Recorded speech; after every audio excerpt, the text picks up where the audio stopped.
കാര്യം കൂടെ പറഞ്ഞു. ഈ ക്രിസ്റ്റഫർ സിനിമയുമായി ബന്ധപ്പെട്ട് അത് കഴിഞ്ഞിട്ട് അദ്ദേഹത്തിൻ്റെ ഒരു പടം കൂടെ വൈശാഖേട്ടൻ്റെ ഒപ്പം ചെയ്യുന്നൊരു പടം കൂടെ വരുന്നുണ്ട്. അപ്പം മമ്മൂക്ക തന്നെയായിരുന്നു. അപ്പോൾ അദ്ദേഹം പറഞ്ഞു, മമ്മൂക്ക നമുക്ക് ക്രിസ്റ്റഫർ കഴിഞ്ഞിട്ട് അതിൻ്റെ റിസൾട്ട് നോക്കിയതിന് ശേഷം ഇത് പ്ലാൻ ചെയ്താൽ പോരെ എന്ന് ഉദയേട്ടൻ മമ്മൂക്കയോട് ചോദിച്ചു. അപ്പോൾ മമ്മൂക്ക പറഞ്ഞു, ഉദയ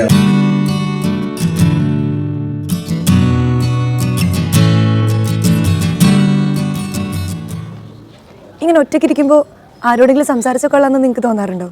അങ്ങനെ തോന്നുമ്പോൾ ഫോൺ എടുക്കുക, പ്ലേ സ്റ്റോറിൽ കയറി കോൾമേറ്റ്സ് ആപ്പ് ഡൗൺലോഡ് ചെയ്യുക. ഇവിടെ നിങ്ങളെ കേൾക്കാൻ ഒരുപാട് ആളുകളുണ്ട്. അപ്പൊ മറക്കണ്ട, ഇപ്പോൾ തന്നെ ഡൗൺലോഡ് ചെയ്തോളൂ കോൾമേറ്റ്സ്. ഈ പറഞ്ഞ പോലെ നമ്മളെല്ലാവരും ഇപ്പോൾ അടുത്തിടെ നടന്ന എല്ലാ വിവാദങ്ങളും ഒക്കെ തന്നെ സിനിമയുടെ നല്ലതിന് വേണ്ടിയിട്ടായിരുന്നു. കാര്യം ഈ സിനിമ ഇല്ല എന്നുണ്ടെങ്കിൽ നിങ്ങളുമില്ല, നമ്മളുമില്ല, ആരുമില്ല. ഞാൻ ഉദയേട്ടനോട് സംസാരിച്ച സമയത്ത് ഉദയേട്ടനോട് പറഞ്ഞു, സിനിമ സ്റ്റാറുകൾ ഉണ്ടാവണം, സ്റ്റാറുകൾക്ക് വേണ്ടി സിനിമകൾ നിർമ്മിക്കപ്പെടണം, ഇല്ലെങ്കിൽ ഒറീസയിലും ബംഗാളിലും ഒക്കെ സംഭവിച്ചതുപോലെ സിനിമ വ്യവസായം ഇല്ലാണ്ടായി പോകും. അപ്പോൾ അദ്ദേഹം ഒരു കാര്യം കൂടെ പറഞ്ഞു. ഈ ക്രിസ്റ്റഫർ സിനിമയുമായി ബന്ധപ്പെട്ട് അത് കഴിഞ്ഞിട്ട് അദ്ദേഹത്തിൻ്റെ ഒരു പടം കൂടെ വൈശാഖേട്ടൻ്റെ ഒപ്പം ചെയ്യുന്നൊരു പടം കൂടെ വരുന്നുണ്ട്. അപ്പം മമ്മൂക്ക തന്നെയായിരുന്നു.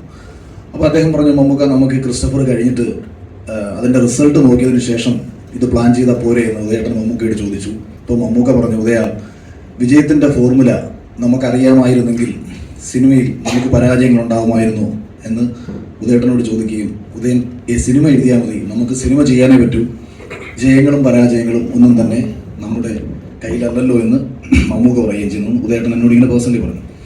അതുകൊണ്ട് തന്നെ നമ്മൾ ഒരു സിനിമ സംഭവിക്കുക എന്ന് പറയുന്നതിൻ്റെ പിന്നിലുള്ള ഒരു വലിയ എഫേർട്ടുകളെ മാനിക്കണമായിരുന്നു. അപ്പോൾ അതായിരുന്നു ഈ അടുത്ത സമയത്ത് നടന്ന പല. അപ്പോൾ എനിക്കിതുണ്ടായ ഏറ്റവും വലിയ വിഷമം തന്നെയാണ്. നമ്മുടെ ഇൻഡസ്ട്രിയിൽ ഗുരുക്കന്മാരെ പോലെ നമ്മൾ കണ്ടിരുന്ന ലെജൻസിനെയൊക്കെ തന്നെ ഒരുപാട് വിഷമിപ്പിക്കുന്ന ഒരു സാഹചര്യങ്ങൾ പലരിലൂടെ സംഭവിച്ചപ്പോൾ പൊതുവെ ഈ കലാകാരന്മാർ പ്രതികരിക്കില്ല, അവർക്ക് എല്ലാവർക്കും പേടിയാണ്. അപ്പോൾ ആരെങ്കിലുമൊക്കെ പ്രതികരിക്കണമല്ലോ. എന്നോട് പലരും പറയുന്ന കാര്യങ്ങൾക്ക് വേണ്ടിയിട്ടാണ് ഞാൻ പ്രതികരിച്ചത്. അത് ആമുഖമായി പറഞ്ഞുകൊണ്ടാണ്. ഒരുപക്ഷെ ഞാൻ ഇവിടെയൊക്കെ വരുമ്പോൾ അത്തരം ചോദ്യങ്ങൾ ഞാൻ പ്രതീക്ഷിക്കാം.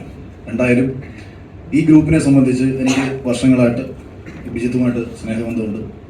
അങ്ങനെ വലിയ സപ്പോർട്ടൊന്നും ഇനി വലിയ എനിക്ക് പേഴ്സണലി കിട്ടിയിട്ടൊന്നുമില്ല. എവിടെയൊക്കെ എന്നെ എടുത്തിട്ട് അലക്കാവോ അവിടെയൊക്കെ എന്നെ എടുത്തിട്ട് അലക്കും.